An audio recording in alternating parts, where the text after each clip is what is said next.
going on, everybody? Welcome to another episode of the More Than Love podcast. I'm your host, Terry Duran. I got my co-host, Jay Bravo. What's going on, Jay? Not much. Ready for another good show tonight. But before we go on, just want to give a quick shout out to Brother Soul Productions on the beat here.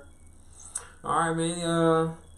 Tonight we are going to be talking about growth, maturity, and exes. This is a real hot topic that comes up on my page an awful lot.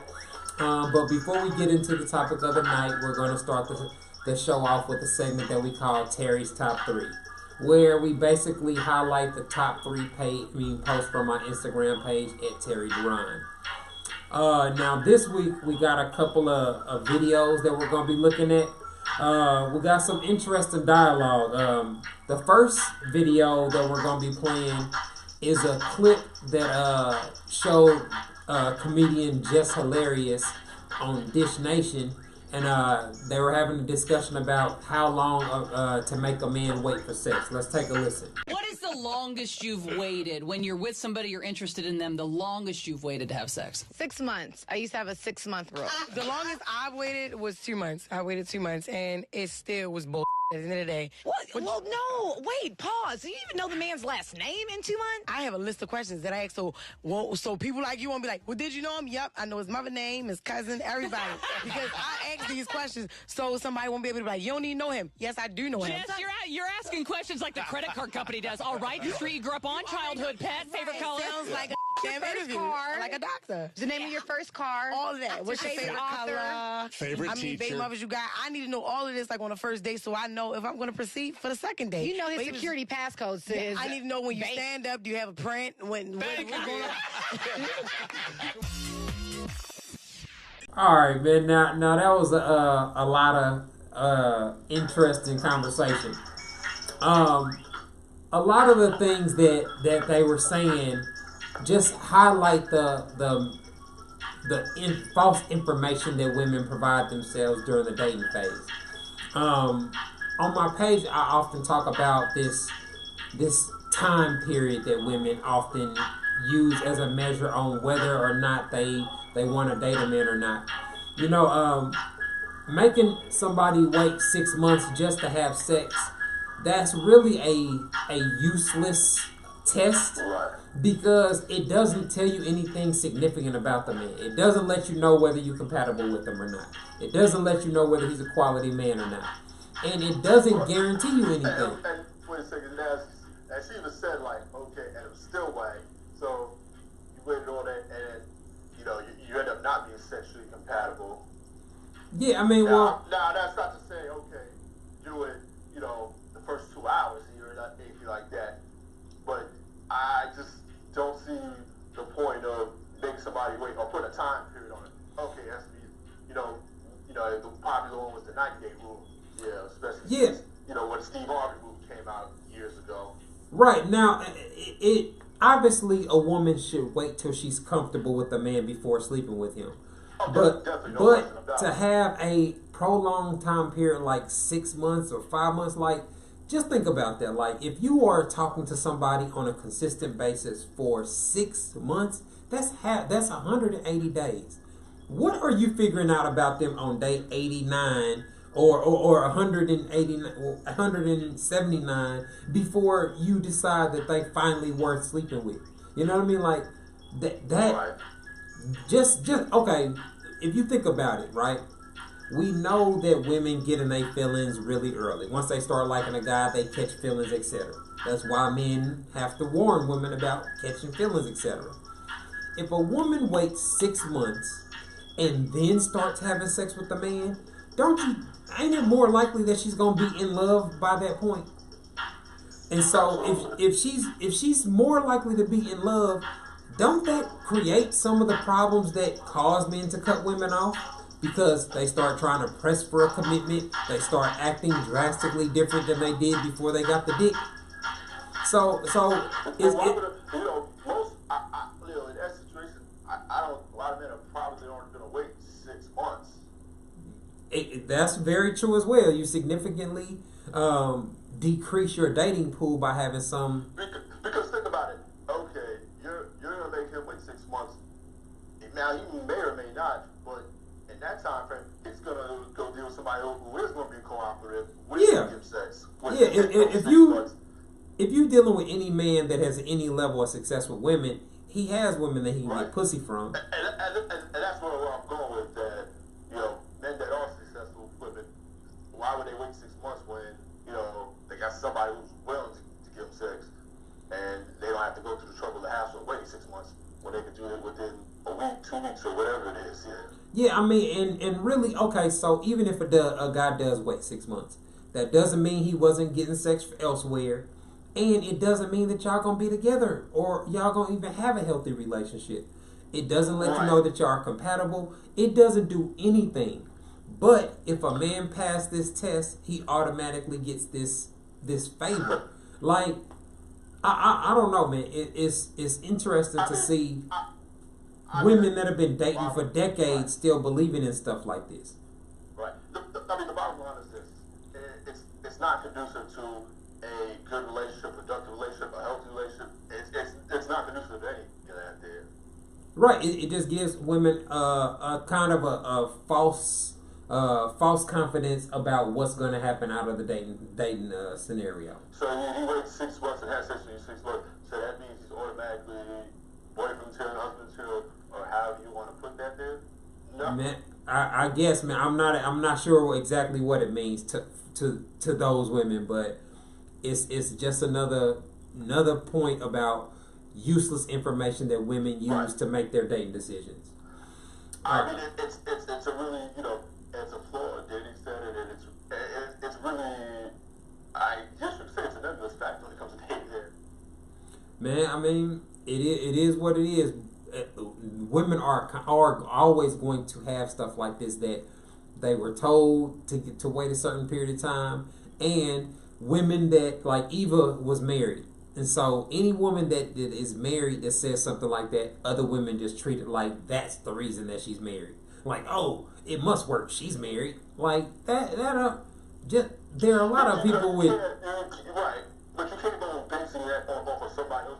I mean, you know, like they say, what works for them, it doesn't necessarily mean it's gonna work for you. True. I mean, and they can always, you know, for what it's worth, there can always be. There's always an anomaly to every situation. You know. I agree. Let's move on to the next post. Now, this is a post that was really shocking and generated a lot of comments about women cheating. Let's take a listen. In fact, in my practice, more women cheat than men. Oh, hold on. Whoa. Let's say that one more time. I was not ready for that. Well, I know this is a little off topic, but it is. No. We'll go right. We'll go down this road. It is absolutely true. So from your practice, you've experienced more women cheating than men. And it's very different. Men will cheat and still love their wife. In fact, 58% of them do. If a woman cheats, she usually is not in love with her partner. In fact, I think the report was something like 32% of women who cheated still love their partner. It is more rare. Wow. So, and when men cheat, because it's, again, a masculine trait and it's thought to be masculine, they are more likely to get caught. For women, it is. Now, that really got a lot of people up in arms in my comments. I don't know how true it is, but she has her research. She has data that supports what she stated. But I do know that women cheat a lot more than they get caught, and they are thought to do, largely because cheating is something that is generally pushed on men. You know, whenever we talk about cheating, the assumption is it's something that the man has done. There's a lot less topic of conversation regarding women cheating. What I found the most interesting, though, Jay, was what she said about a person that's cheating and them still loving the person that they're with. I mean, I thought it was interesting altogether, you know, about, you know, women cheating. But yeah, I mean, we spoke about this a whole bunch of times, that men can cheat and still love their significant other. Yeah. We spoke about this dating back from the old show. Right, you know, and it's her statistics support the general assumption that most men have. that when a woman in a committed relationship cheats, it's generally an indication that her feelings towards her man has significantly decreased or disappeared, and she now has an emotional connection to the dude she's cheating with. That represents. And make a bigger point that's why men, I guess, get upset more when a woman cheats or not want to be with them. Yeah, that's why men are less forgiving. Not want to, work it out or, try to reconcile that relationship for, lack of better description here. Yeah, you know what I'm saying? Like it's largely in part to that now, and that also represents exactly what me and countless other men have experienced being side dudes.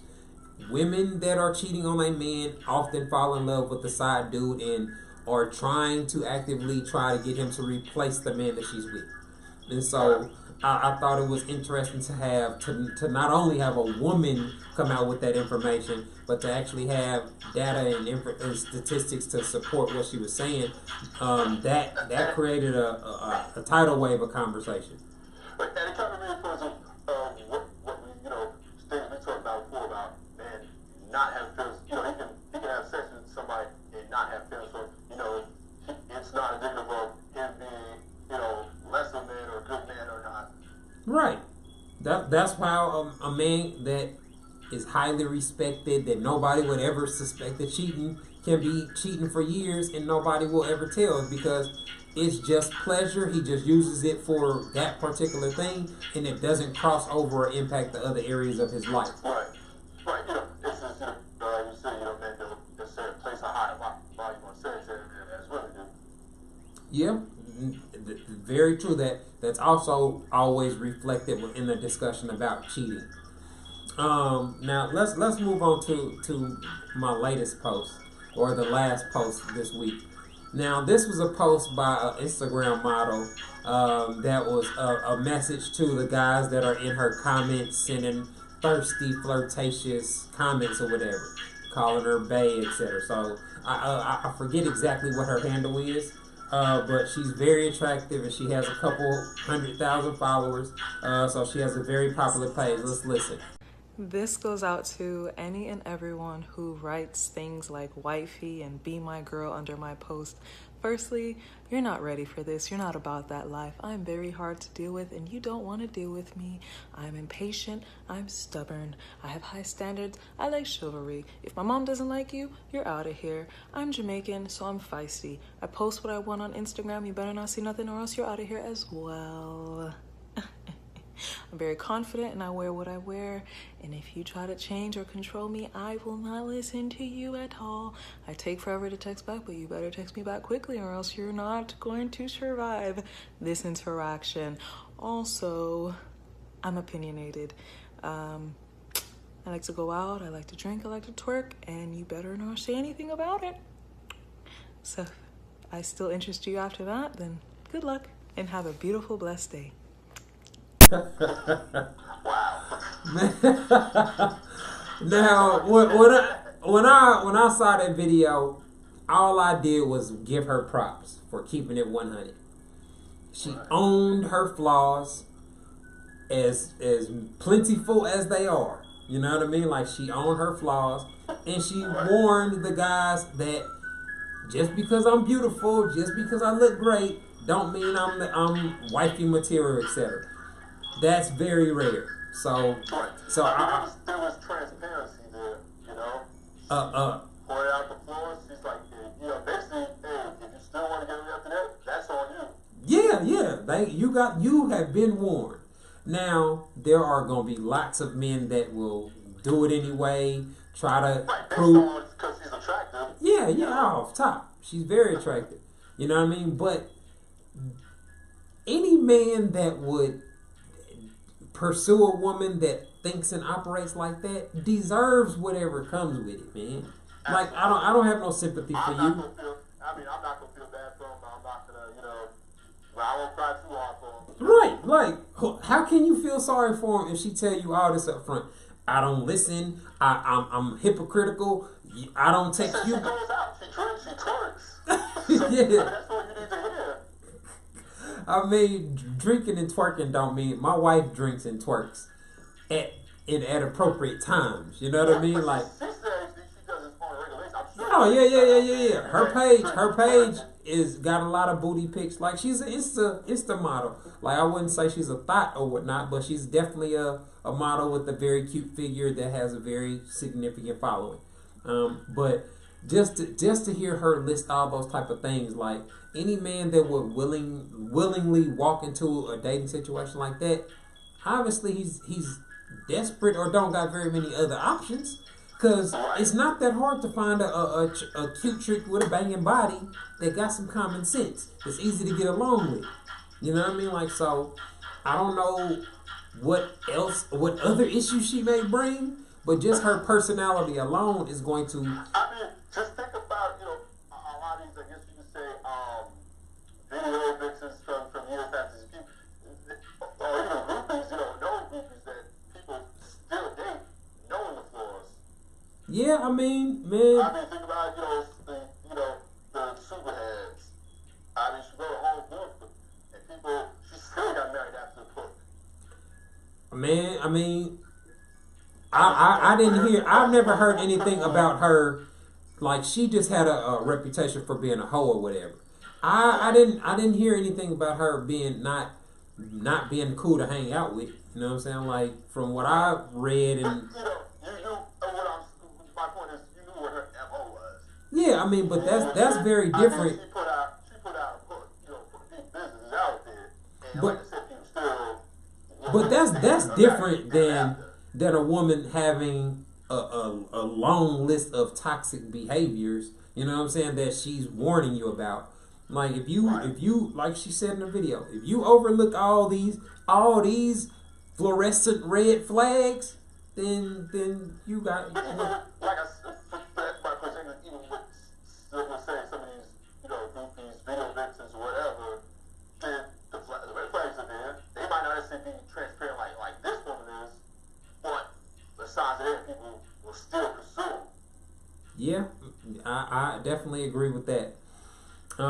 Let's get into the topic of the night, man. I've been looking forward to chopping it up about this. Definitely. Tonight we're going to be talking about growth, maturity, and exes. This is a topic that I see on my page all the time, where people have this perception that anybody that's an ex ain't shit. They need to be erased from the earth. You need to erase them out your memory banks, etc. And that's a very flawed perspective to have. You know, that's a very toxic, bitter perspective to have on people, because the reality is we're all somebody's ex. It's very rare that somebody gets with their very first boyfriend or girlfriend and ends up being married to them forever. So, someone being an ex does not mean that they're a bad person or that they're not worth dating. And here's the reason why. As human beings, we all grow from our past experiences. We learn different things. We learn from different experiences. We mature over time. And so when somebody has a bad dating experience or a dating situation that didn't work out, there could be countless reasons why it didn't work out. It could have been their schedule. It could have been their location. It could have been their mind state. It could have been a misunderstanding that derailed a dating situation. So it's not always the person just ain't shit.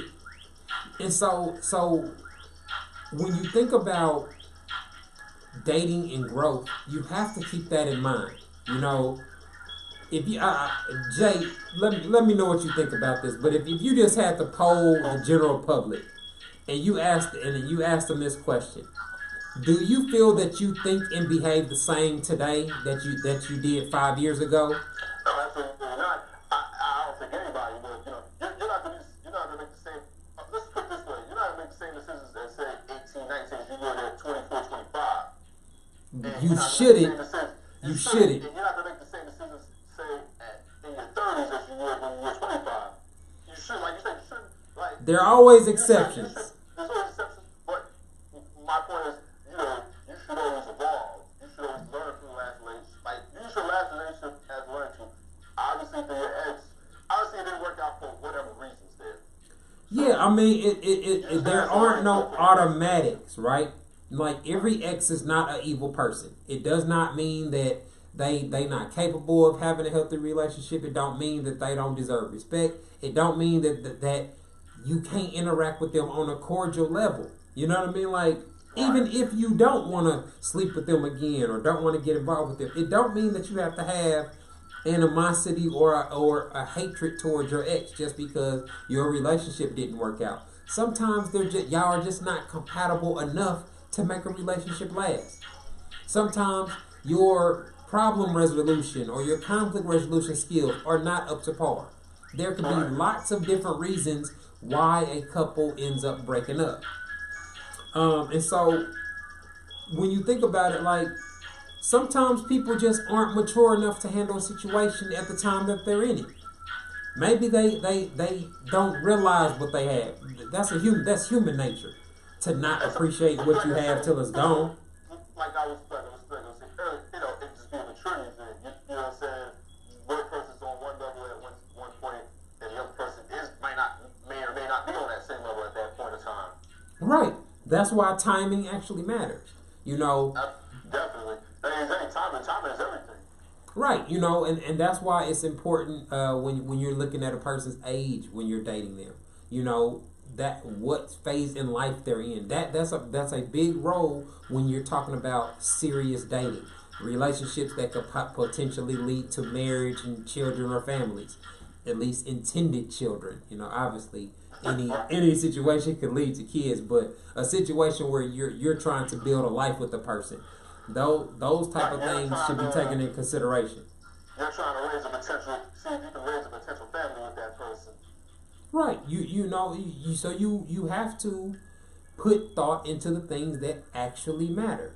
You know what I mean? And knowing how somebody feels about where they plan on being in the next 3 to 5 years, what phase in life, what goals they have for the phase in life that they're in, career-wise, education-wise. All that type of stuff really matters when it comes to trying to set the foundation for a healthy relationship. And so, just because you weren't on the same page with somebody when y'all met or when you wanted the relationship to work, it does not automatically mean that it could not work in the future. I mean, just think of it like this. Let's just say if you dated somebody in high school, then it didn't work out. Once you guys graduated high school, it didn't work out. One person went away to college. One person decided to stay in their hometown. There's a possibility can it work later on down the line? Let's just say, 5 to 10 years down the line. I mean, absolutely, like I said, because you're in different points of each other's lives. Yeah, you know what I mean? And for what it's worth, it's not likely that you're going to date the same person that you dated in high school, or you're going to date the same person that you dated in college. I know you met your wife in college, but everybody didn't meet their wife. I'm sure you had friends that didn't date the same person they were dating in college. Right. We got very lucky. There was a lot of luck involved in that. There was no guarantee that there is no guarantee that we still gonna stay together forever. We pushing 15 years, but there's a lot of luck involved in relationships. I think especially with high school, even college family, I think what happens, adult life, real life starts happening, and sometimes this is nowhere for that relationship to go. Yeah. One may outgrow the other. A lot of people get into relationships that they shouldn't be in the first place. That's a major factor too. People it happens, more times than a lot of people are willing to give credit for. Right. You know what I mean? Like, sometimes you can see two people get together and you know they gonna break up. You know it's gonna be chaotic. Right. People do that all the time. You know what I mean? Like, so with the dating behaviors and the dating decisions that we see all the time, it's common sense that we're gonna see these type of very bad decisions leading to very bad breakups, and that creates this kind of bitterness that we're talking about tonight, where people just have such a painful experience from one breakup that they disdain for their ex. Yeah, you know what I'm saying? And they assume that all exes have to be that way. Where there are some people that break up cordially. Sometimes it's a mutual decision. Your needs are not getting met, but it's not intentional. maybe y'all just got y'all. You know how certain stuff happen. You end up kissing somebody, and now y'all try to force a relationship to work, kind of like you did in school. You know what I'm saying? Like, just because you like somebody, you give it a shot. Well, it don't always work out, and it's not always a bad thing. Yeah, right. Now, especially when you force a situation, you gotta think like that. Just like forcing a circle into a square peg, it's not. You keep trying and trying and trying, and it's not gonna work. And that's what this is. You force the situation, and it may start out good at first for what it's worth, but eventually things run its course. Right. And one of the bad things that these people that have that negative energy do is whenever they're dating somebody new and anything reminds them of their ex or there are any similarities, they automatically come up with negative assumptions about what's going to happen. Right, yeah. We see that like when they project that onto the next person, like saying their ex stole or something. Oh, well, you look like you got stealing hands. Or it could be something like, I caught him DMing a chick, so now any chick you follow, you trying to DM her, or you sliding in her DM. Like, those are the type of insecure mentalities. Right. Oh, my ex leaves a lie to me, so, I don't like lies. Don't lie to me. You look like you got some lying eyes there. That face, that's the same face he gave me when I asked him this, Yeah, it just leads to a lot of relationship killing behavior. So not only does it prevent you from getting in relationships, it causes you to be seen negatively, and it causes you to have such a negative energy about you that you make it very unlikely that you're going to get into a healthy relationship that can last long term and actually help you reach your relationship goals. If marriage or a long-term relationship is your goal. Now, I wanted to kind of flip the switch or switch gears and talk about people trying to rekindle situations with an ex, like we mentioned earlier. It could be a situation where somebody went to the military and you bump into them 5 or 6 years later, or they left for college, or somebody get divorced and now they're available now. You start to see these kind of cycles in life as I just turned 40, so as you get older, I got friends that are just now getting married. I got friends that are divorced, and you see people in and out of different dating situations. And so one thing that always comes up is people, through social media and Facebook, people come in contact with exes. People that you dated decades ago, back in high school, people you had a crush on, or people you just had a sexual encounter with. And so the question becomes, how do you know if you should actually give it a shot? And one of the pitfalls is when you have history with somebody, it's like being in a vehicle with where the brakes don't work right. Like, you can get going real fast. You can go 0 to 60. But when you've been knowing them for 12, 15 years, or you've been knowing them for a long time, it's very hard to put those boundaries in place and make logical dating decisions that are best for you long term. That sounds like you're more or less rekindling a past sexual relationship that you had with said person, as opposed to trying to rekindle a full-blown relationship. Well, that's often what happens. People will jump into it and get physical before they recalibrate and figure out, all right, I remember how things used to be. We need to have some conversations to figure out if we're compatible now. What is your lifestyle? What is your lifestyle and your day-to-day life like now? What are your priorities? Especially if there's been a huge gap between the last time y'all dated, say it was 6, 7, 8 years ago, it could be. It could be a lot of life changes. You could be a parent. You could, what I'm saying? Like, it just depends on the facts of the situation and what they got going on in their life. Yeah. I mean, that's definitely happening anyway. It's like, oh, well, if we got that, my answer's like, well, I don't know. We ain't speaking X amount of years, but things have changed since, But, a lot of people don't really take the time to figure that out.